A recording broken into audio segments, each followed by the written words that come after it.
આજના આધુનિક યુગમાં પ્રેમ સોશિયલ મીડિયા પૂરતો જ સીમિત રહી ગયો છે, ત્યારે સુરતમાં આવેલી આ શેરી પ્રેમનું પ્રતીક બની છે. આ ગલી એટલા માટે પ્રેમ ગલી કહેવાય છે કેમ કે એક જ ગલીમાં 70થી 80 કરતાં વધુ યુવક અને યુવતીએ એક જ ગલીના યુવક કે યુવતી સાથે લગ્ન કર્યા છે. આવું કદાચ ન તમે જોયું હશે કે ન સાંભળ્યું હશે. આ શેરીના મોટાભાગના લોકોનું સાસરું અને પિયર એક જ શેરીમાં છે. કેટલાકનું સાસરું કે પિયર તો ઘરનો દરવાજો ખોલતા જ સામે જ કે પછી 4-5 ડગલા જ દૂર છે.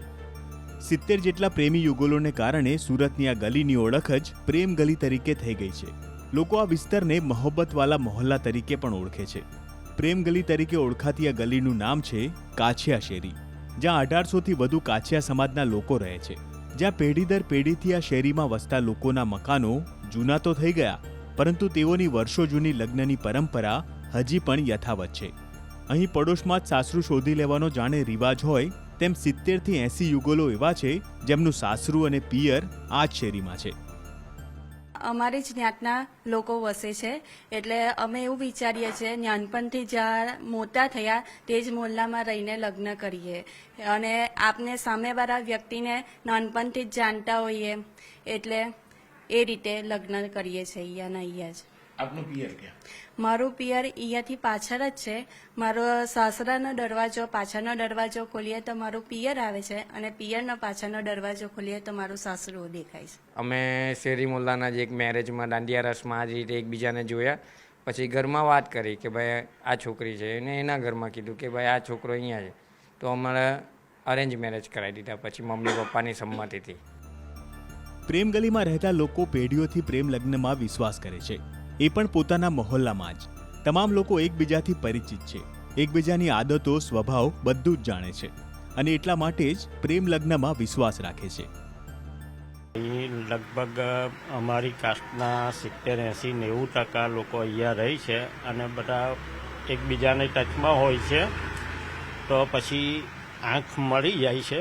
અને પછી અમારે એવું નહીં કે ભાગીને લગ્ન કરવા, પણ અમારા પેરેન્ટ્સો અમને પૂછે કે ભાઈ શું છે, કરવું છે, સામેવાળાને પૂછે અને તે રીતે પછી નક્કી કરીને સામાન્ય જેમ લગ્ન થાય એમ જ કરીએ.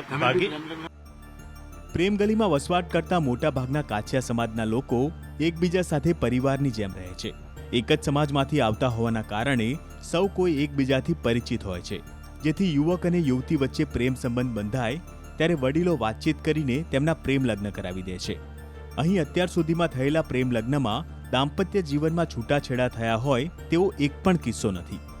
સામાન્ય ઝઘડાઓમાં પણ વડીલોની મધ્યસ્થીથી સુખદ સમાધાન કરાવાય છે.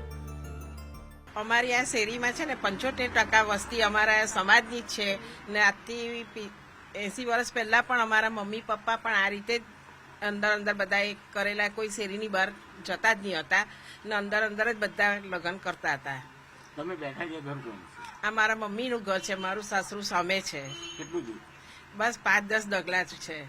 કેટલા લોકોએ આ શેરીમાં આવી રીતે પ્રેમ લગ્ન કર્યા? એ તો 70-80 જણા એવી રીતે કર્યા છે. અંદર 40થી 50 કપલ એવી રીતે કર્યા છે. અમારા મમ્મી પપ્પાથી 80 વર્ષના, મારા પપ્પા 86 વર્ષના છે, મમ્મી 84 વર્ષના છે.